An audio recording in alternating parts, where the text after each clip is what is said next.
ಮನುಷ್ಯನ ಮೇಲೆ ಮಾಡುವಂಥದ್ದು ಬೇರೆ ವಿಷಯ, ಆದರೆ ಮೂಕ ಪ್ರಾಣಿಗಳ ಮೇಲೆ ತನ್ನ ಕೃತ್ಯವನ್ನು ಎಸಗ್ತಾನೆ ಅಂದರೆ ಇದು ಯಾವ ಮಟ್ಟಕ್ಕೆ ಅಂತ ಚಾಮರಾಜಪೇಟೆ ಇಡೀ ಜನರ ಮಧ್ಯದಲ್ಲಿ ಒಂದು ಆಘಾತ ತಂದಿದೆ. ವಿಶೇಷವಾಗಿ ಹಿಂದೂ ಜನಾಂಗದ ಎಲ್ಲರಿಗೂ ಅದು ಸಂಕ್ರಾಂತಿ ಹಬ್ಬದ ಬರೋ 2 ದಿನ ಹಿಂದೆನೆ ಗೋ ಮಾತೆ ಇದೆಲ್ಲ ಏನು ಆಟದ ಸಾಮಾನು ಅಂದ್ಕೊಂಡಿದ್ದಾರೆ, ಸಣ್ಣ ಮಕ್ಕಳದ ಆಟದ ಸಾಮಾನು ಆಳ್ಬೇಡ ನಾಳೆ ಇನ್ನೊಂದು ಕೊಡಿಸ್ಬಿಡ್ತೀನಿ ಅಂತ ಹೇಳಕ್ಕೆ ಯಾರು ಕುಯ್ದಿದಾರಲ್ಲ ಅವ್ನ ಶಿಷ್ಯರು ಫಸ್ಟು ಅವ್ರಿಗೆ ಜೈಲು ಶಿಕ್ಷೆ ಆಗಲಿ. ಖಂಡಿತವಾಗ್ಲೂ ಜಮೀರ್ ಕಡೆಯಿಂದ ನಮಗೇನು ಹಸುಗಳು ಗಿಫ್ಟ್ ಏನು ಬೇಕಾಗಿಲ್ಲ, ಅವ್ನು 1000 ಹಸು ಕೊಟ್ಟರು ಆ ಪಾಪ ಏನು ತೊಳ್ಕೊಳಕ್ಕಾಗಲ್ಲ ಅವ್ನಿಗೆ.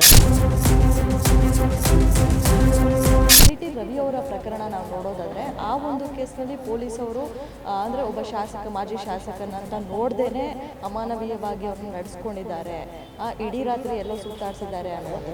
Police are not acting on their own. ಯಾರೋ ಹಿಂದೆಯಿಂದ ರಿಮೋಟ್ ಕಂಟ್ರೋಲ್ ಕಡೆ ಅವರು ಮಾಡ್ತಾ ಹೋಗಿದ್ದಾರೆ.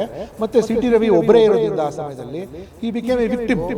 ಎಲ್ಲರೂ ಕೈಗೊಂಬೆ 100% ಆಗಿದ್ದಾರೆ. ಇಲ್ಲಿಗೆ ಏನು ಮಾತಾಡ್ತಿದ್ದೆ ಟ್ರಾನ್ಸ್ಫರ್ ಮಾಡಿಸ್ಬಿಡ್ತೀನಿ ಅಂತ ಟ್ರಾನ್ಸ್ಫರ್ ಅದು ಆ ಘಟನೆ ಇಲ್ಲಿ ಯಾದಗಿರಿಯಲ್ಲಿ ಒಬ್ಬ ಪಾಪ ಆತ್ಮಹತ್ಯೆನೇ ಮಾಡ್ಕೊಂಡು.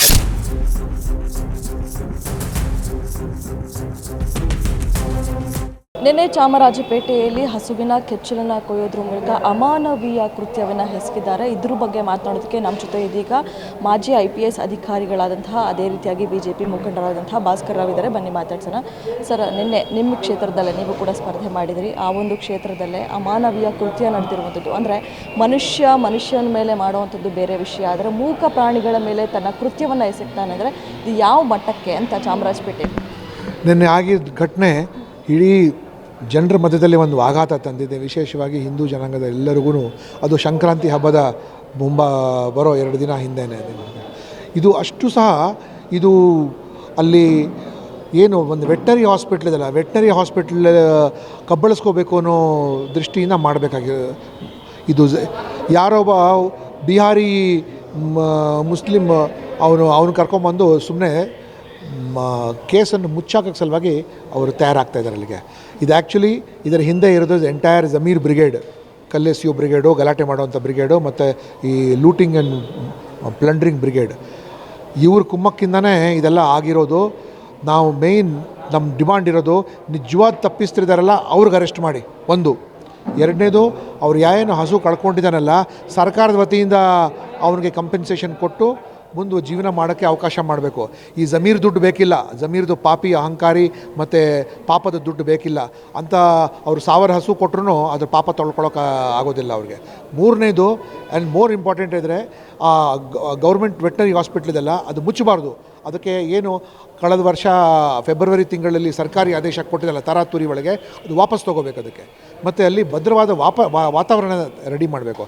ಜಮೀರ್ 25 ವರ್ಷದಿಂದ ಅಲ್ಲಿ ಶಾಸಕನಾಗಿದ್ದು ಅಲ್ಲಿ ಡ್ರಗ್ಸ್ ಇರಲಿ, ಬಡತನ ಇರಲಿ, ಕೊಳಕಿರಲಿ, ಅನ್ಎಂಪ್ಲಾಯ್ಮೆಂಟ್ ಇರಲಿ, ಗಲಾಟೆಗಳಿರಲಿ, ಅದಕ್ಕೇನು ಅಂತ್ಯನೇ ಇಲ್ಲ. ಅದಕ್ಕೆ absolutely unfit to be an MLA of that place. But ಏನೋ ದುಡ್ಡು ಕೊಟ್ಟು ಜಾತಿ ಮೇಲೆ ಧರ್ಮದ ಮೇಲೆ MLA ಆಗ್ತಾ ಇದ್ದಾನೆ ಅಷ್ಟೇ ಹೊರತು ಆ ಏರಿಯಾಗೆ ಯಾವುದೇ ರೀತಿ ಅಭಿವೃದ್ಧಿ, ಅದು ನಗರದ ಹೃದಯ ಭಾಗದಲ್ಲಿ ಚಾಮರಾಜಪೇಟೆ ಅಂದರೆ 100 ವರ್ಷಕ್ಕಿಂತ ಹಳೇ ಹೆಸರಲ್ಲಿ ಬಂದಂಥದ್ದು. ಅದಕ್ಕೆ ಅವನ ಸಲುವಾಗಿ ಇದು ಮಾಡ್ಕೊಂಡಿರೋದು ಅಲ್ಲಿಗೆ. ಬಟ್ ಇವು ನಮ್ಮದು 3 ಬೇಡಿಕೆ ಇದೆಲ್ಲ, ಅದು ಇಮಿಡಿಯೇಟ್ಲಿ ಮಾಡಿಲ್ಲ ಅಂದರೆ ದೊಡ್ಡ ಹೋರಾಟನೇ ಅಲ್ಲಾಗತ್ತೆ ಅಲ್ಲಿಗೆ. ಮತ್ತು ನಿನ್ನೆನೇ ಭಾಳಷ್ಟು ತಾಳ್ಮೆ ಪರೀಕ್ಷೆ ಮಾಡಿ ಸುಮಾರು ಜನಕ್ಕೆ ನೀವೇನು ಗಲಾಟೆ ಮಾಡಬೇಡಿ ಅಂತ ಹೇಳ್ಬೇಕು. ಇಲ್ಲದ್ರೆ ನೆನ್ನೆನೇ ಕಮ್ಯುನಲ್ ರೈಟ್ಸ್ ಆಗ್ತಾಯಿತ್ತು. ನೆನ್ನೆ ಕಮ್ಯುನಲ್ ಗಲಾಟೆ ಆಗಿ ಕಲ್ತೂರಾಟಗಳಿಗೆ ಬೆಂಕಿ ಹಚ್ಚೋ ಪರಿಸ್ಥಿತಿ ನೆನ್ನೆ ನಿರ್ಮಾಣ ಆಗ್ತಾಯಿತ್ತು. ಆದರೂ ಕೂಡ ಎಲ್ರಿಗೂ ನಾವು ಕಂಟ್ರೋಲ್ ಮಾಡಿ ಮಾಡೋದು ಬೇಡ, ಪೊಲೀಸ್ ವ್ಯವಸ್ಥೆಯಲ್ಲಿ ಒಂದು ವಿಶ್ವಾಸ ಇಟ್ಕೊಳ್ಳೋಣ ಅಂತ ನಾವು ಮಾಡಿದ್ದೇವೆ ಅಷ್ಟೇ. ಅದೇ ರೀತಿಯಾಗಿ ಜಮೀರ್ ಅವರು ಹೇಳಿಕೆಯನ್ನು ಕೊಟ್ಟಿದ್ದಾರೆ ನಿನ್ನೆ, ಅಂದರೆ ನಾನು 3 ಹಸುಗಳನ್ನ ಕೊಡ್ತೀನಿ ಅನ್ನೋದ್ರ ಮೂಲಕ. ಇದ್ರ ಎಷ್ಟರ ಮಟ್ಟಿಗೆ ಸರಿ ಅಂತ? ಬರೀ ಹಸುಗಳನ್ನ ಕೊಡೋದ್ರ ಮೂಲಕ ಎಲ್ಲ ಮುಗ್ದೋಗುತ್ತಾ ಅಂತ? ಇದರಿಂದನೇ ಗೊತ್ತಾಗತ್ತೆ ದುಡ್ಡಿನ ಅಹಂಕಾರ. ಇದು ಗೋ ಮಾತೆ ಇದೆಲ್ಲ ಏನು ಆಟದ ಸಾಮಾನು ಅಂದ್ಕೊಂಡಿದ್ದಾರೆ, ಸಣ್ಣ ಮಕ್ಕಳದ ಆಟದ ಸಾಮಾನು ಆಳ್ಬೇಡ ನಾಳೆ ಇನ್ನೊಂದು ಕೊಡಿಸ್ಬಿಡ್ತೀನಿ ಅಂತ ಹೇಳೋಕ್ಕೆ ಯಾರು ಕುಯ್ದಿದ್ದಾರಲ್ಲ ಅವ್ನ ಶಿಷ್ಯರು ಫಸ್ಟು ಅವ್ರಿಗೆ ಜೈಲು ಶಿಕ್ಷೆ ಆಗಲಿ, ತನಿಖೆಗೆ ಒಳಪಡಿಸಲಿ, ಅದು ಮುಖ್ಯ. ಮತ್ತು ಅವ್ರಿಗೆಲ್ಲ ಅಲ್ಲಿಂದ ಓಡಿಸ್ಬೇಕು ಅಂತ ಭಯದ ವಾತಾವರಣ ಏನು ಮಾಡ್ತಾಯಿದ್ದಾನಲ್ಲ ಅಲ್ಲಿಗೆ, ಅದು ಫಸ್ಟ್ ನಿಲ್ಲಿಸಲಿ ಅಲ್ಲಿಗೆ. ಇವ್ರಿಗೆಲ್ಲ ಮಾನ್ಯ ಮುಖ್ಯಮಂತ್ರಿಗಳಿಗೆ ಇಶ್ಯೂಗೆ ಪೊಲಿಟಿಸೈಸ್ ಮಾಡಬೇಡಿ ಅಂತ ಹೇಳಿದೆ. ಅವರೇ ಪೊಲಿಟಿಸೈಸ್ ಮಾಡಿಟ್ಟಿರೋದು ಅಲ್ಲಿಗೆ. ಅಂದರೆ ಆ ಭಾಗದಲ್ಲಿ ಅಲ್ಪಸಂಖ್ಯಾತರು ಯಾರು ಹಿಂದೂಗಳು ಅಲ್ಪಸಂಖ್ಯಾತರಿದ್ದಾರೆ ಅಲ್ಲಿಗೆ ಅವ್ರಿಗೆ ಅಲ್ಲಿಂದ ಓಡಿಸ್ಬಿಟ್ಟು ಸಂಪೂರ್ಣವಾಗಿ ಕಬ್ಜಾ ಮಾಡಿ ಅಲ್ಲಿ ಯಾವುದೋ ಒಂದು ಅಲ್ಪಸಂಖ್ಯಾತರದ ಪೂಜಾ ಸ್ಥಳ ಇದೆ ಅಂತೆ, ಅದಕ್ಕೆ ಕಬ್ಜಾ ಮಾಡಬೇಕು ಅಂತ ನೋಡ್ತಿದ್ದಾರೆ. ಇದಕ್ಕೆ ನಿಷ್ಪಕ್ಷಪಾತ ಮಾಡಲಿ, ಸರಿಯಾಗಿ ಅವ್ರು ಜಡ್ಜ್ಮೆಂಟ್ ತೊಗೊಳ್ಳಿ. ಯಾಕೆ ಸಿದ್ದರಾಮಯ್ಯ ಈ ರೀತಿ ಆಗೋಗ್ಬಿಟ್ಟಿದ್ದಾರೆ ನಮಗೂ ಆಶ್ಚರ್ಯ. ಒಂದು ಕಾಲದಲ್ಲಿ ನಾನು ಅವ್ರ ಕೈ ಕೆಳಗೆ ಕೆಲಸ ಮಾಡಿದ್ದೀನಿ ಅವ್ರಿಗೆ, ಮತ್ತು I have seen him as a good administrator. But ಈ ಸರ್ತಿ ಅಂತೂ I am seeing is worst administration, specially ಜಮೀರ್ದು ಎಲ್ಲ ಮಾತು ಕೇಳಿಕೊಂಡು Zameer is leading him to the destruction. ಜಮೀರ್ ಮಾಡ್ತಾ ಇರೋದು ಯಾವ ಮುಸಲ್ಮಾನರಿಗೂ ಅದು ಮೆಚ್ಚುವಂಥ ಕೆಲಸ ಅಲ್ಲ. ನನಗೆ ಎಷ್ಟು ಜನ ಮುಸ್ಲಿಂ ಫ್ರೆಂಡ್ಸ್ ಇದ್ದಾರೆ, ಯಾರು ಕೂಡ ಈ ಜಮೀರ್ ಮಾಡ್ತಾ ಇರೋ ಕೆಲಸ ಅವರು ಒಪ್ತಾ ಇಲ್ಲ. ಅದಕ್ಕೆ ಯಾವುದೋ ಒಂದು ಬಿಹಾರಿ ಅವ್ರನ್ನ ಕರ್ಕೊಂಬಂದು ಕೂರಿಸಿದ್ದಾರೆ ಅಂತ ಒಬ್ಬ ವ್ಯಕ್ತಿ ಕೈಲಿ ಈ ಕೆಲಸ ಮಾಡೋ ಅಷ್ಟು ಇದು ಅಂತ ಅಷ್ಟು ನೋಡಿ, ಯಾವುದೇ ಒಂದು ಕ್ರೈಮ್ ಆಗಬೇಕು ಅಂದರೆ ಒಂದು ಕೃತ್ಯ ಆಗಬೇಕು ಅಂದರೆ ಅದಕ್ಕೆ ಒಂದು ಮೆನ್ಸ್ ರಿಯಾ ಅಂತಾರೆ. ಅಂದರೆ ಕ್ರೈಮ್ ಭಾಷೆ ಒಳಗೆ ಮೆನ್ಸ್ ರಿಯಾ ಆ್ಯಂಡ್ ಆ್ಯಕ್ಟಸ್ ರಿಯಸ್ ಎರಡೂ ಸೇರಿಸಿದ್ರೆ ಒಂದು ಕ್ರೈಮ್ ಆಗುತ್ತೆ. ಮೆನ್ಸ್ ರಿಯಾ ಅಂದರೆ ಈ ಕೃತ್ಯ ನಡೆಸಿದ್ರೆ ನನಗೇನು ಲಾಭ ಆಗುತ್ತೆ ಅಂತ, ಈ ಕೃತ್ಯ ನಡೆಸಿದ್ರೆ ನನಗೇನು ಲಾಭ ಆಗುತ್ತೆ. ಎರಡನೇದು ಆ್ಯಕ್ಟಸ್ ರಿಯಸ್. ಆ್ಯಕ್ಟಸ್ ರಿಯಸ್ ಅಂದರೆ physical act of committing a crime. I am telling you scientifically. ಅವ್ನು ಕರ್ಕೊಂಬಂದು ಹಿಡ್ಕೊಂಡಿದ್ದಾರಲ್ಲ, ಅವ್ನು ರೌಡಿ ಶೀಟೋ ಅಲ್ಲ, ಅವನ ಹೆಸರು ಅವ್ನ ಕೈಲಿ ಆಯುಧ ಹಿಡ್ಕೊಂಡವನಲ್ಲ, ಯಾವುದೋ ಒಂದು ಡ್ರಗ್ ಅಡಿಕ್ಟ್, ಅವ್ನಿಗೆ ಹಿಂದಿಲ್ಲ ಮುಂದೆ ಇಲ್ಲ, ಅದು ಬಿಹಾರಿ ಅವ್ನಿಗೆ ಹಿಡ್ಕೊಂಬಂದು ಸುಮ್ಮನೆ ಪ್ರಕರಣ ಮುಚ್ಚಾಕಕ್ಕೆ ಮಾಡ್ತಾರೆ. I know as a police commissioner has run the city ನಡೆಸಿದ್ದೀನಿ ನಾನು. ಇದೆಲ್ಲ ಫಾಲ್ತು ಟೊಳ್ಳು ಕೇಸ್ಗಳು ಅವ್ರಿಗೆ ಪ್ಲೀಸ್ ಮಾಡೋಕ್ಕೆ ಮಾಡ್ತಿದ್ದಾರೆ ಹೊರತು ಅವನು ಅಮಾಯಕ, ಅವನಿಗೆ ಈ ಪ್ರಕರಣಕ್ಕೆ ಏನೇನೋ ಸಂಬಂಧನೂ ಇಲ್ಲ, ಮತ್ತು ಪ್ರೂವ್ ಮಾಡಿಬಿಡಲಿ ಅವನೇ ಮಾಡಿದಂತೆ. He is not. ಇದು larger design of Zameer brigade. ಅವನಿಗೆ ಅಲ್ಲಿಂದ ಓಡಿಸೋಕ್ಕೆ, ಅಲ್ಲಿರೋ ಗೌಳಿ ಅಂತಾರೆ ಅವರಿಗೆ, ಗೌಳಿಗಳಿಗೆ ಅಲ್ಲಿಂದ ಅಲ್ಲಿ ಓಡಿಸೋಕ್ಕೆ ಇದು ಮಾಡ್ತಿರೋದು ಅಷ್ಟೇ. ಸರ್, ನೀವು ಕೂಡ ಕಮಿಷನರ್ ಆಗಿದ್ದಂಥವ್ರು, ಮಾಜಿ IPS ಅಧಿಕಾರಿಗಳು. CT ರವಿ ಅವರ ಪ್ರಕರಣ ನಾವು ನೋಡೋದಾದರೆ ಆ ಒಂದು ಕೇಸ್ನಲ್ಲಿ ಪೊಲೀಸವರು ಅಂದರೆ ಒಬ್ಬ ಮಾಜಿ ಶಾಸಕನಂತ ನೋಡ್ದೇ ಅಮಾನವೀಯವಾಗಿ ಅವ್ರನ್ನ ನಡೆಸ್ಕೊಂಡಿದ್ದಾರೆ, ಇಡೀ ರಾತ್ರಿ ಎಲ್ಲೋ ಸುತ್ತಾಡಿಸಿದ್ದಾರೆ ಅನ್ನುವಂಥದ್ದು ಅವರು ಪೊಲೀಸ್ನವ್ರ ಮೇಲೂ ಕೂಡ ಸಾಕಷ್ಟು ಆರೋಪಗಳನ್ನ ಮಾಡ್ತಾ ಇದ್ದಾರೆ CT ರವಿ ಅವರು. ನೀವು ಹೇಳೋದಾದರೆ ಏನು? ನೀವು ಕೂಡ ಕೆಲಸ ಮಾಡಿದ್ದೀವಿ. ನೋಡಿ, ನಾನು ಬೆಳಗಾಂ IG ಆಗಿದ್ದೆ. ಇದೇ ಹಿಂದಿನ ಸರ್ಕಾರದಲ್ಲಿ ಕಾನೂನು ಸುವ್ಯವಸ್ಥೆ ಸಮಸ್ಯೆ ಆಗೋವಾಗ ಒಂದು ರೀತಿ ಇರುತ್ತೆ ಹ್ಯಾಂಡಲ್ ಮಾಡೋದು. ಪ್ರೊಫೆಷ್ನಲ್ ಕೆಲಸ ಪ್ರೊಫೆಷ್ನಲಾಗೆ ಮಾಡಬೇಕು ಹೊರತು ಪೊಲಿಟಿಕಲಾಗಿ ಮಾಡೋಕ್ಕೆ ಹೋಗಬಾರ್ದು. ಈ ಕೆಲಸ ಪೊಲಿಟಿಕಲ್ಲಾಗಿ ಪೊಲೀಸ್ನವ್ರ ಕಡೆಯಿಂದ ಮಾಡಿಸಿದ್ದಾರೆ. ಪಾಪ ಕೆಲವು ಸರ್ತಿ ಪೊಲೀಸ್ನವರು ಇಮ್ಮೆಚ್ಯೂರಿಟಿ ಒಳಗೆ ಅಥವಾ ತಿಳುವಳಿಕೆ ಇಲ್ಲದೆ ಅವರು ಮಾಡಿಬಿಡ್ತಾರೆ ಅಲ್ಲಿಗೆ. ಅಕಸ್ಮಾತ್ CT ರವಿ ಅವ್ರ ಮೇಲೆ ಏನಾದರೂ ಕ್ರಿಮಿನಲ್ ಕೇಸ್ ಇದ್ದಿದ್ದರೆ ಕೇಸ್ ರಿಜಿಸ್ಟರ್ ಮಾಡೋಕ್ಕಿಂತ ಮುಂಚೆ ಅವ್ರಿಗೆ KLE ಹಾಸ್ಪಿಟಲ್ ಕರ್ಕೊಂಡು ಹೋಗಬೇಕಿತ್ತು, ಮೆಡಿಕಲ್ ಎಕ್ಸಾಮಿನೇಷನ್ಗೆ ಅಲ್ಲಿ ಕರ್ಕೊಂಡು ಹೋಗಿ. ಅದಲ್ಲದೆ ಅವ್ರಿಗೆ ಹಿರೇಬಾಗೇವಾಡಿಯಲ್ಲಿರೋ ಬೆಳಗಾಂ ಗ್ರಾಮಾಂತರ police station, Khanapur police station ಮತ್ತು ಬಾಗಲಕೋಟೆಗೆ, ಗದಗ್ಗೆ ರಾತ್ರಿಯೆಲ್ಲ ಏನಕ್ಕೆ ತಿರುಗಾಡಿಸಿದ್ದಾರೆ. ಮತ್ತು ಕೊನೆಗೆ ಮೆಡಿಕಲ್ ಎಕ್ಸಾಮಿನೇಷನ್ ಎಲ್ಲಿ ಮಾಡಿಸ್ತಾರೆ? ಅಂಕಲ್ಗೆ ಹತ್ರ ಮಾಡಿಸ್ತಾರೆ, ನಾರ್ತ್ ಬೆಳಗಾಮಲ್ಲಿ. ಇದರಿಂದ ಕರೆಕ್ಟಾಗಿ ಗೊತ್ತಾಗುತ್ತೆ police are not acting on their own. ಯಾರೋ ಹಿಂದೆಯಿಂದ ರಿಮೋಟ್ ಕಂಟ್ರೋಲ್ ಕಡೆ ಅವರು ಮಾಡ್ತಾ ಹೋಗಿದ್ದಾರೆ.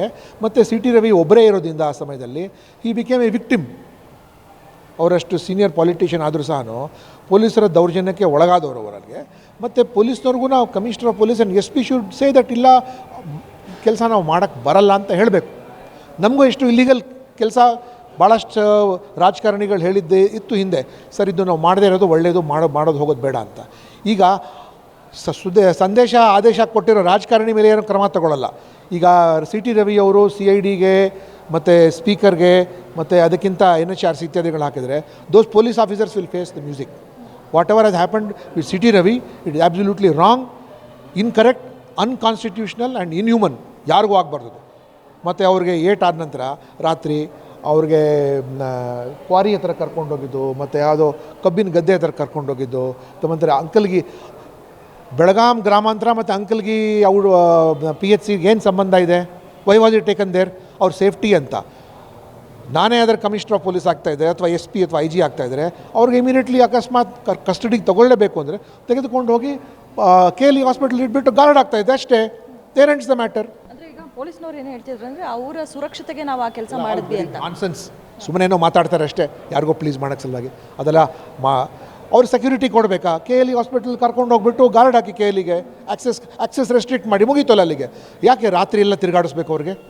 ಮತ್ತು ಅದು ಬೆದರಿಸಿ ಅವ್ರಿಗೆ ಇಂಜುರಿ ಬರೋ ಅಂಥದ್ದು ಹ್ಯೂಮಿಲಿಯೇಟ್ ಮಾಡಿ ಅವರು ಅಲ್ಲೇ ಇರುವಾಗ ಪಾಪ ವಾಂತಿ ಮಾಡಿಕೊಂಡ್ರು, ಯೂರಿನೇಟ್ ಮಾಡ್ಕೊಂಡ್ಬಿಟ್ರು, ಭಯ ಗಾಬರಿ ಇತ್ಯಾದಿಗಳಲ್ಲಿ. ಅದೆಲ್ಲ ಆಗೋವಂಥದ್ದು.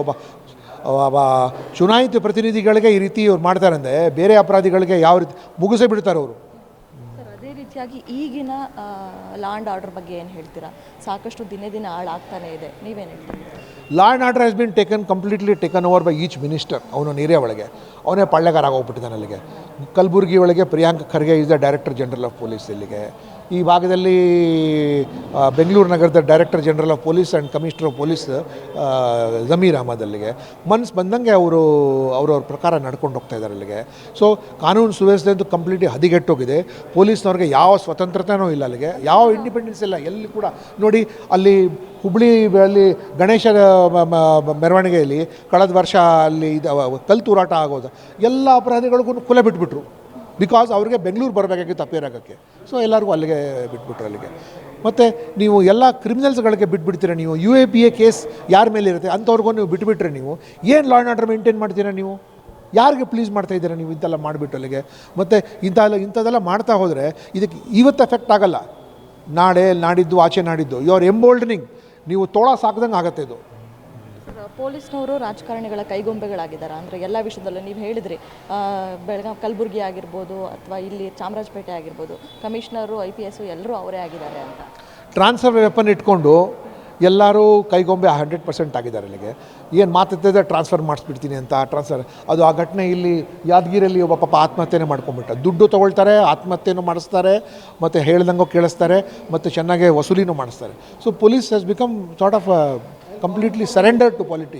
ಯಾರೊಬ್ಬರು ಪೊಲೀಸಲ್ಲಿ ಲೀಡರ್ಶಿಪ್ ಇರಬೇಕಲ್ಲ. ನಮ್ಮ ಟೈಮಲ್ಲಿ ನಾವು ಅಟ್ಲೀಸ್ಟ್ ಹೋಗಿ ನಾವು ಮಾತನಾಡ್ತಾಯಿದ್ವಿ. Use to go and talk to the sir, ಹಿಂಗೆ ಮಾಡೋದು ಬೇಡ sir, it is not good for you.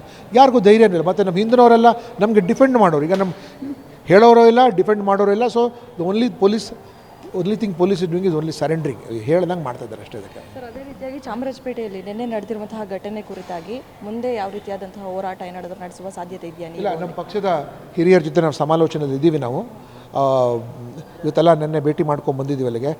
ಸತ್ಯವಾಗಲೂ Zameer ಕಡೆಯಿಂದ ನಮಗೇನು ಹಸುಗಳು ಗಿಫ್ಟ್ಗೆ ಏನು ಬೇಕಾಗಿಲ್ಲ. ಅವ್ನು 1000 ಹಸು ಕೊಟ್ಟರು ಆ ಪಾಪ ಏನು ತೊಳ್ಕೊಳಕ್ಕಾಗಲ್ಲ ಅವನಿಗೆ.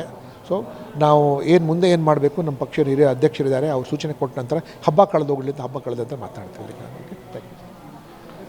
ಇದಿಷ್ಟು ಮಾಜಿ IPS ಅಧಿಕಾರಿಗಳಾದಂತಹ ಭಾಸ್ಕರ್ ಅವರ ಮಾತು. ಕ್ಯಾಮ್ರಾ ಪರ್ಸನ್ ಅಜಯ್ ಜೊತೆ ಕವನ Shivanna, guarantee news, Bengaluru. Guarantee news, ಸುದ್ದಿ ಖಚಿತ, ನ್ಯಾಯ ನಿಶ್ಚಿತ.